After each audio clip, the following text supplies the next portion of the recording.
Can grimdark fantasy foster good values, or is grimdark fantasy only a way to make us humans worse when it comes to attitudes, behavior towards others?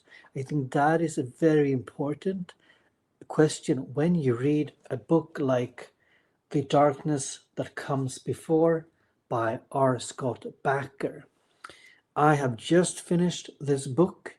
I really enjoy it. However, as some of you might know, my relationship to Grimdark is somewhat complicated, but maybe this book has convinced me a bit to actually like Grimdark. In this book, we follow a very bleak, brutal, and violent characters who are caught in the midst, you can say, in a preparation for holy war. It's a book that has a strong, I think, religious language and mythological language, and a prose that is bleak, though very beautiful. We have the circumstances of the people in this book which are basically very, very tragic. I was warned to read this book because of the trigger warnings or the triggers in this book because of the grim darkness. I must say I did not think it was that dramatic. However, there is a lot of horrible things going on in this book. So another grim dark cousin is Game of Thrones. So can that book also foster good values? I think we can debate that for a long time. I will give you my answer in the end of the video, so stay tuned. The holy war that is being prepared here is to cleanse the world here from infidels. And the world itself is a strange combination, which I like, between Scandinavia, the Norse, you could say, culture, or the fantasy Norse culture and mythology. And then you have the, I would say, the Roman, ancient Greece, the Mediterranean, ancient world, along the, I think it's called the three seas in the book. Which makes the setting very, very interesting. It's scholarly written, it's heavy focus on philosophy, and in Bakker's world, we find extreme gender inequality. We find war crimes. We find human rights violations, a lot of it, actually. We find betrayal and dishonest relationships. I would say that the characters here are very complicated, very complex, and also the relationship they have between each other. It's a very gray, almost black gray, not so light gray. I think it can work. There are political intrigues, of course, and you should probably don't trust what you are reading or what people are saying in this book. That's just my feeling. The book has two more books in this trilogy, and then there are four books. It's called The Aspect Emperor. The deep philosophy is heavy, and it asks question about identity. Who are you? Who am I?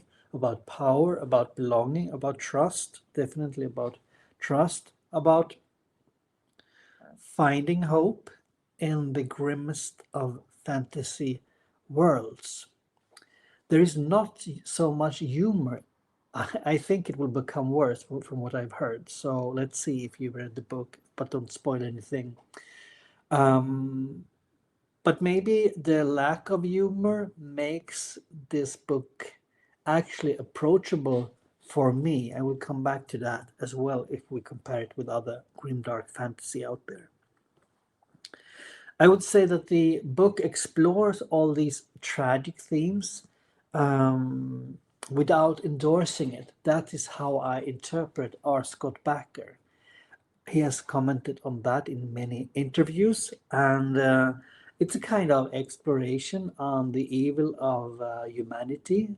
Bleak sounds, it can still be very rewarding, and it does that through great character work, And one of the persons we meet early in the book is a sorcerer from the Mandate School men, Achamian. He actually works for this mandate who wants to investigate the purpose for the Holy War, which is uh, schemed and planned by a leader called Sharia.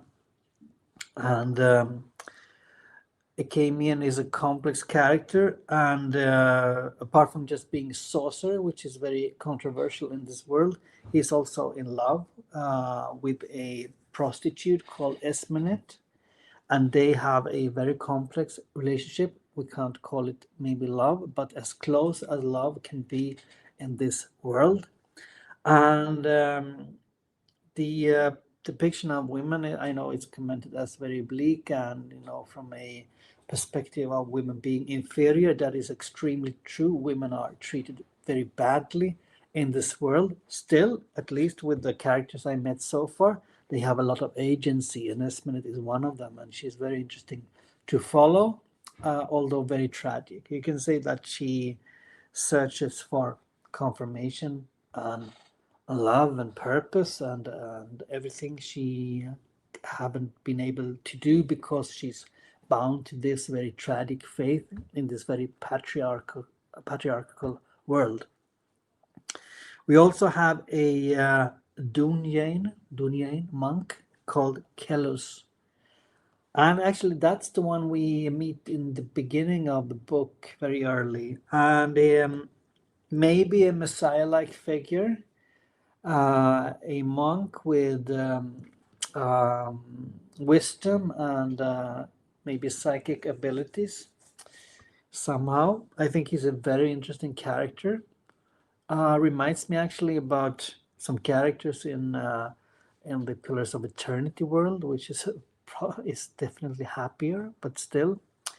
And he has a relationship with two people. Um, all these characters are, in one way or the other, interested or related to this holy war that is being brewed and prepared upon in this world.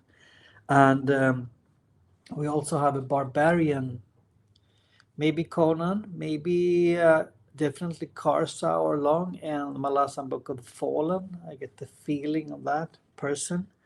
He is a barbarian, so to speak, who has basically lost all of his tribe. And he is a bit lost in that, you could say, to make it simple without spoiling things. And he gets a relationship with this Kellhus, and it's a very strange relationship with a lot of tensions and very bad thoughts about each other. There is also a girl that they meet, Isarve, and she's also in relation to Kellhus, and I won't spoil that anyway, but the relationship is very passionate and but also filled with a lot of distrust. Still, women are very inferior when it comes to this. Sarve, she comes from a very good background, it seems like, but for different reasons she has become captured and then becoming in a very inferior position. Even if she wasn't captured, it should be very strong gender inequality anyway. The names are interesting. I think Achamian, Esmenet, and maybe like more common fantasy names. The names are a bit tricky in the beginning, but I think that adds to makes this world feeling unique. Cnaiür, as the barbarian is called, Cnaiür urs Skjöta. I don't know. In English, you say maybe Cnaiür or Skjöta or something like that. I don't know. When I say it in Swedish, when I listen to it, it sounds very Norse, very Scandinavian. At the same time, we follow political leaders like Sirius, for example. It sounds very Persian, those names. And we have a general called confess, and that makes me think about ancient Greece, ancient Rome, for example. There are many factions here. Mandate Schoolman, we have the Scarlet Spire, for example, and they are deeply philosophical. And there are many, many great quotes in this book that ask about meaning, purpose, about belonging, and so on and so forth, especially in the prologue. I mean, the prologue was amazing. I think it was so strong. I think the writing and the immersiveness you get, because the writing is good when it comes to all these kind of things like nature and atmosphere and mythology. The feeling that this world has been lived in before I opened the book is very, very strong. And we all have those philosophical themes in the book. And actually, it's a bit inspired by our jolly fellow Nietzsche and nihilism. Maybe not my cup of tea, but it makes you think about, is there a meaning? What is a meaning? What is purpose? What is belonging? What are we doing here? And so on. For some, this can be a bit off-putting, but I think in relationship to what is meaningful, it can fill a value. If everyone would read Winnie the Pooh, so to speak, maybe that wouldn't change the world, even if it's very comfortable. And as I told you earlier, the lack of humor, I think that is quite effective, because when I read Abercrombie, for example, the blade itself, I'm somewhat puzzled by the humor, even if it makes it more bearable. It makes maybe the violence and everything, atrocities, more acceptable, because somehow we laugh not about that, but about the characters who are part of this. In this book, I don't think we laugh. There are harsh language, brutal scenes, but not to the extent that it's a trigger warning. If you have read Game of Thrones, or if you have seen, for example, the TV show Carnival on HBO, because there are many, I would say, Christian themes here. I don't know if it's deliberate, but we have the Holy War, we have the Messiah-like culture, the idea if the world is meaningful or not, hope and hell, heaven and hell, many things I think relates to Christianity, but also to pantheon like ancient Greece. And the gods here, they are very dark, they are very evil. So even if the gray shaded characters are everyone is more or less a little bit evil, it seems like, they somehow shine like being at least somewhat good, at least sometimes. The bleakness here is, I think, reminiscent of video games like Elden Ring, or the board game which I'm playing right now, which is called Tainted Grail, a grimdark version about the Arthurian legend. So I think the idea here is to show the world in bleakness makes you very engaged. I haven't feel that engaged, in questions that are important in society, like equality, like human rights, and not violating those, and good treatment of humans, even of war prisoners, for example. It sparked an engagement in me that I haven't felt since I was very young. So I think this can work. But of course, when you read this, you should be careful. You should read entertaining things, so to speak, with humor in between. You should do things when you don't read. Watch football or sports or anything that you like to do, play music in between, to be able to digest R Scott Bakker's literature. I found him interesting as a person too. Actually, the blurb, it's called, right, is by my favorite one, Stephen Erikson. And the structure of the book is very Malazan-esque. We have the quotes or poems or references to in the chapter that is kind of a summary of what chapter is to come, or maybe a foreshadowing is what is to come later.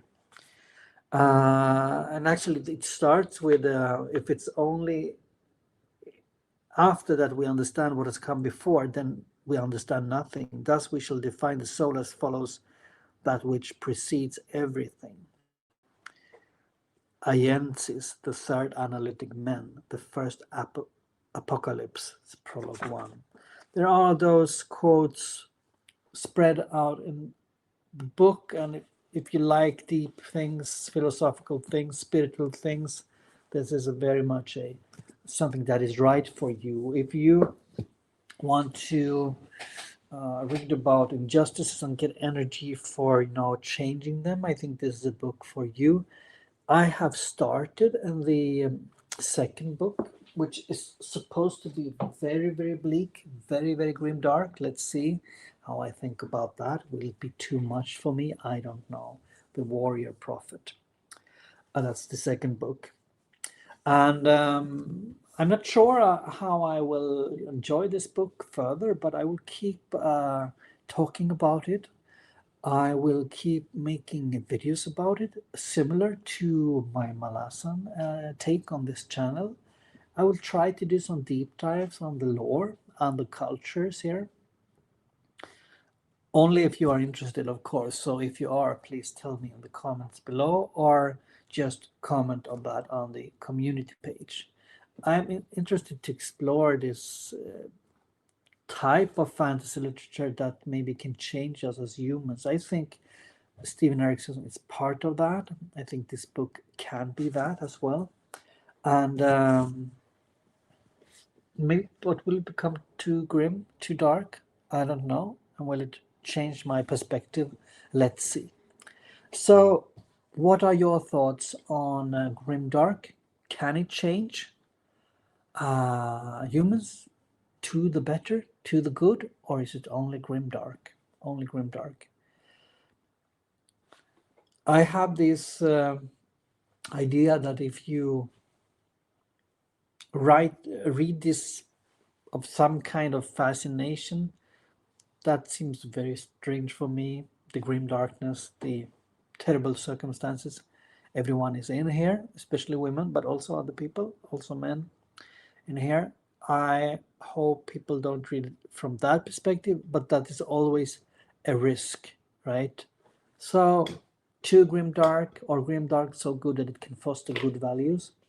I'd like to hear what you say. Thanks for watching. Bye.